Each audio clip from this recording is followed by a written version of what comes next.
Hi, good morning. My name is Johan Sangrona and I am a Modern Languages Business Mention student. Do you know what we do? Do you know what is my career about?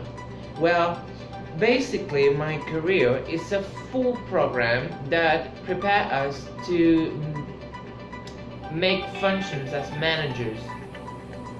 Not only the management functions are essential in my career, also about languages. We can control the international market, not just through the management functions, but also through the languages. Combine them and you made a powerful career. Right now I'm going to explain to you about my recently experience with the English business course, that it is a full preparatory program. I feel myself completely satisfied because I learned a lot. And since I am not staying with it before I started this course,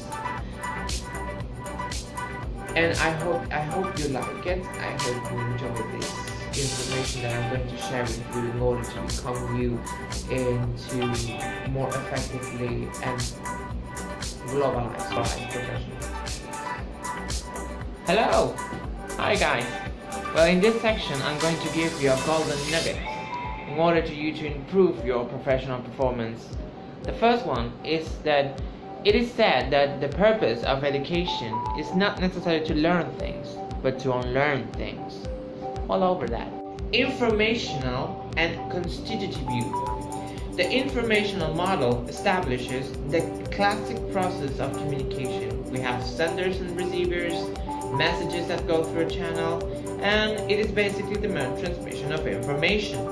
But the constitutive approach has another concept, and it establishes that communication is a more complex process, and it is useful in business to create what managers call social reality, which is the perfect environment with the most suitable conditions to make business and make them successfully. Another aspect to be considered is that modern technology bring about new conditions in the enterprise world and pulling us together in a phenomenon called globalization. So, if every day the market is growing in competition, what do I need to get myself in the top? It turns out that conversational English is inadequate to achieve my career objectives and my career competencies. For that reason, it's necessary to learn, practice, and use business English. Welcome back!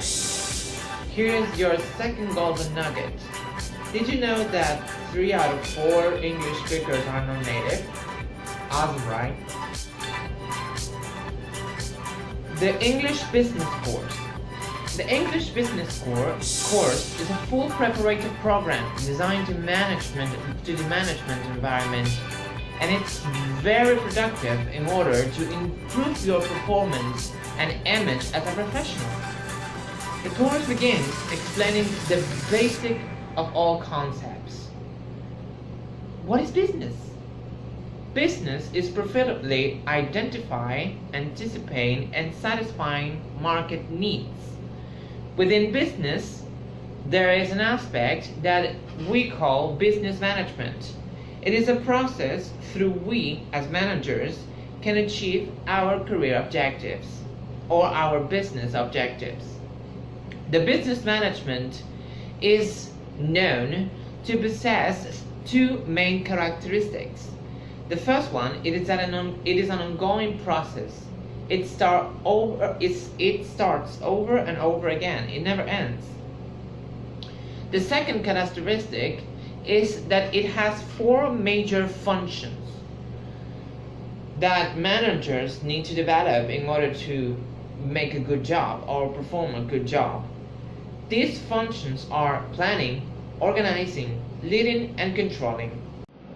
Hi, the third one and most important golden nugget that you need to master and remember is that managers are constantly creating and negotiating meanings.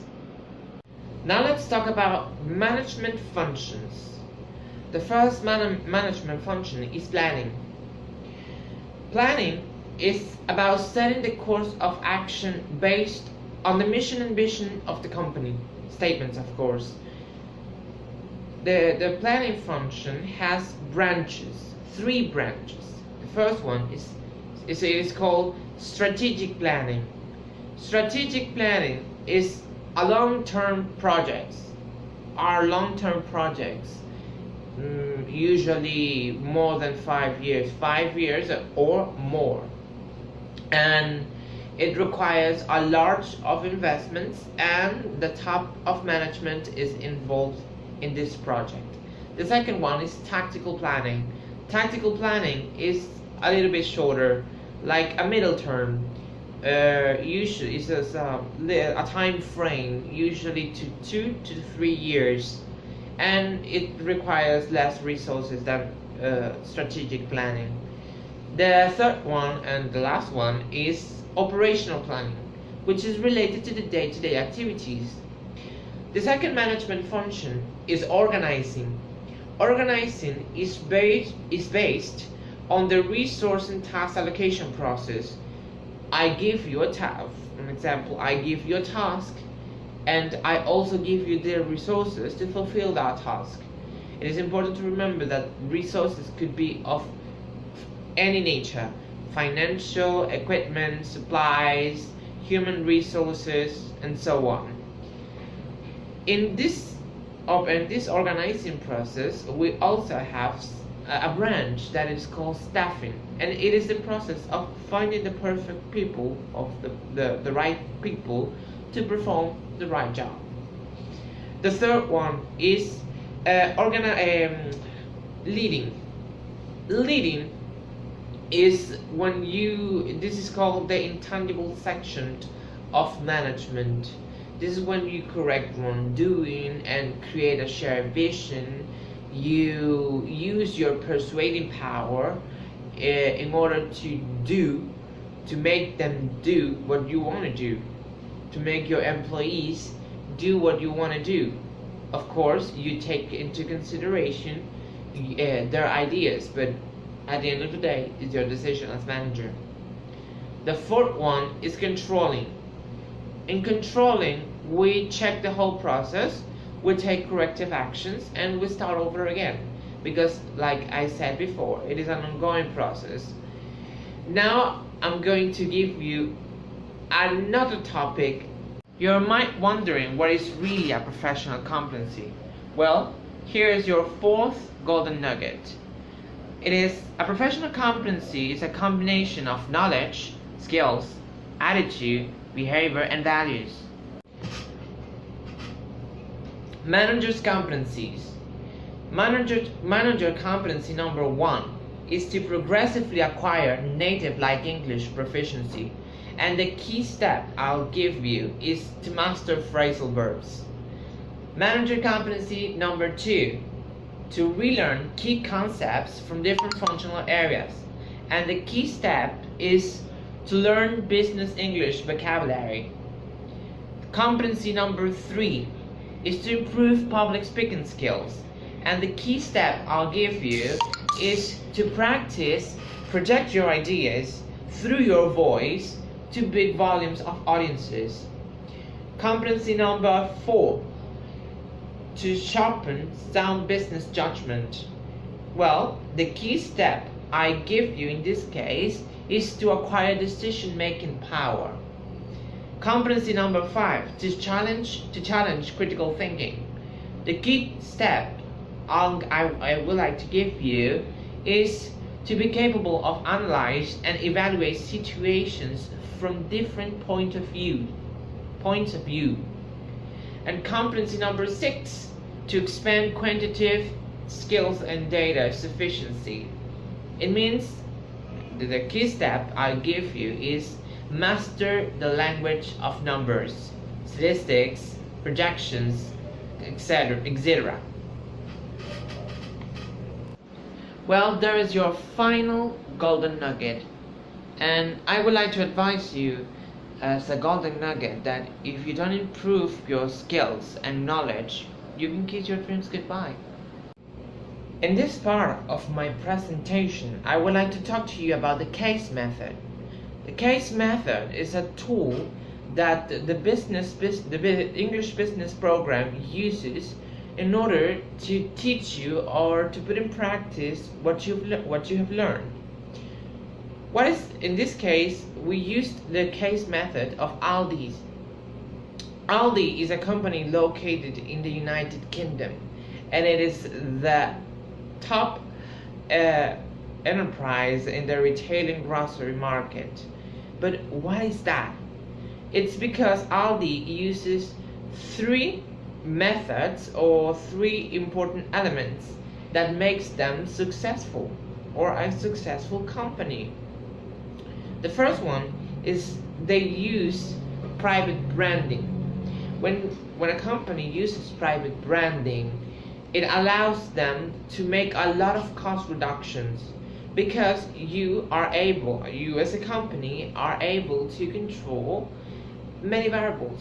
And what are variables? Variables are elements within a product, such as size, packaging, branding, mixture, ingredients, formula, and so on. That is why you are able to control it in order to reduce the cost of production. The other aspect of the other method they used is streamlining approach. They have a streamlining approach. It means, what is streamlining? Streamlining approach is when you eliminate unnecessary steps in the supply chain in order to make them more effectively. An example of that are shelf-ready boxes that Aldi uses in order to reduce the personnel. The third one is they have a purchasing power on the team members, on the suppliers. Every team member must have a purchasing power. This is what we call in business purchasing teams. In order to use that purchasing power to have a cost reduction from the suppliers, we must remember that Aldi is not a company that carries their own factories. They don't have factories, they don't have farms. They have suppliers, they have producers that help them to obtain or to produce the product offering.